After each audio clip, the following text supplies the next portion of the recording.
No matter where you go or what kind of photography you enjoy, at some point I can almost guarantee that you'll find yourself using your D5100 to photograph friends, family, and people that you meet.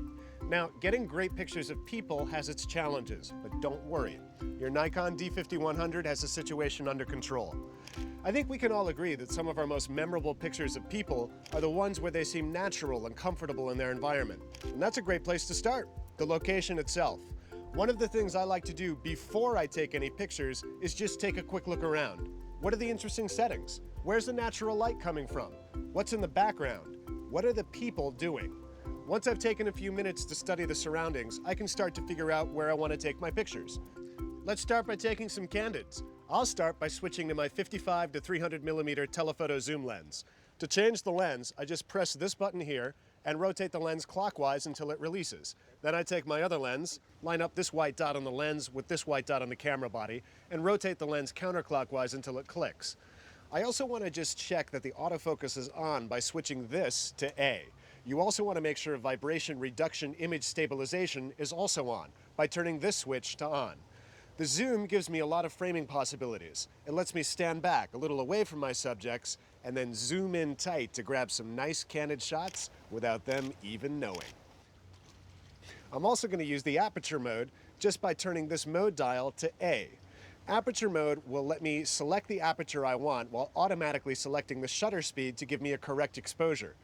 By choosing a wider aperture, meaning a smaller f-stop number, such as f4.5, I can create a shallower depth of field and let the camera focus on the person in my frame, softening the background, minimizing any distracting backgrounds, and directing the attention on my subject.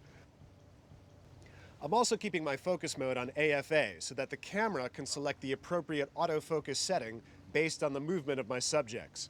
Here are a few other hints to get great images and movies of people. Probably one of the best is to just shoot a lot. You can fit hundreds of images on an SD card, so keep on shooting. You never know when you'll get that moment. And speaking of moments, I try to capture images of people interacting with each other, having fun and being natural.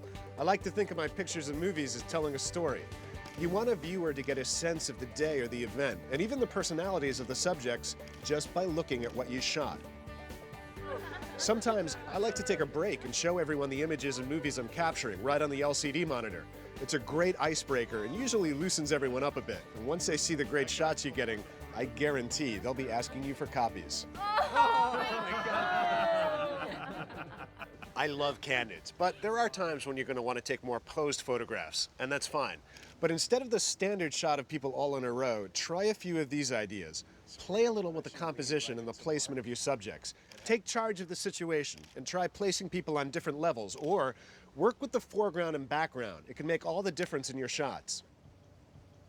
Sometimes you'll get better pictures if people are a little distracted and less self-conscious, so give them some props to hold, or even use an interesting structure and let them lean on it or stand around it. Again, it's all about letting the picture tell a story.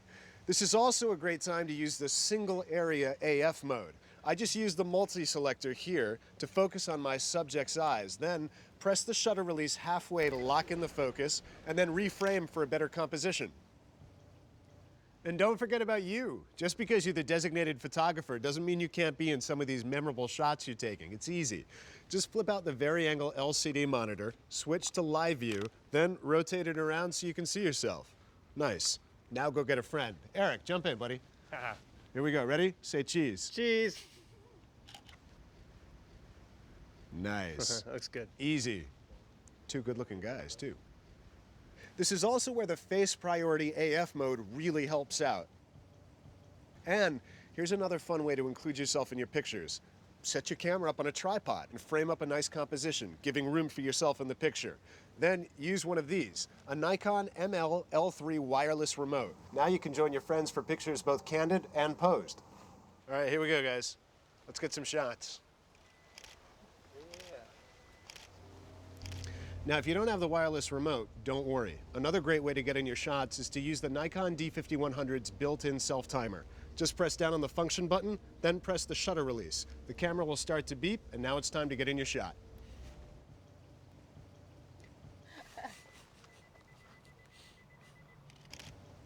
Taking pictures in direct sun can sometimes present a few challenges. Usually it's best if you can have the sun behind your subject to avoid any hard shadows, but sometimes that means their faces are a bit dark. No problem. Your Nikon D5100 can help. This time, let's use the Portrait Scene Mode, just by turning the mode dial to the icon of the woman with the hat. Portrait Mode automatically takes care of a few things. First, it sets the autofocus and ISO. Second, it automatically selects a wider aperture to narrow your depth of field and soften the background. And finally, it gives your subject soft, natural skin tones. But it also senses when I need this, the built-in flash, even out here in the bright sunshine. This kind of flash is called fill-in flash. It will help fill in the shadow areas of the image and create a well-balanced, natural-looking picture.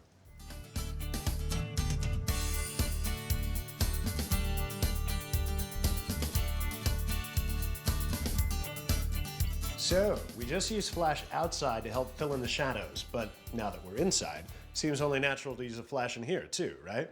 I'm still in portrait mode so that the camera will choose a correct exposure, and again, it'll automatically activate the flash when it senses that it needs it. The on-camera flash is great for a lot of situations, but if you're in a bigger room, or if you want to be a little further away from the crowd while you're shooting, you'll want to use an accessory flash with a little more power. Like this, the Nikon SB700 Speedlight. Just slide it right here on the accessory shoe. Lock it in place and turn it on. Now, your flash is directly connected to the camera's computer so that you'll get great pictures even up to 40 feet away. Hey guys, whenever you use a flash pointed directly at your subjects, you may notice that the lighting can be a little flat. So, let me show you this little trick. Take the flash head and do this.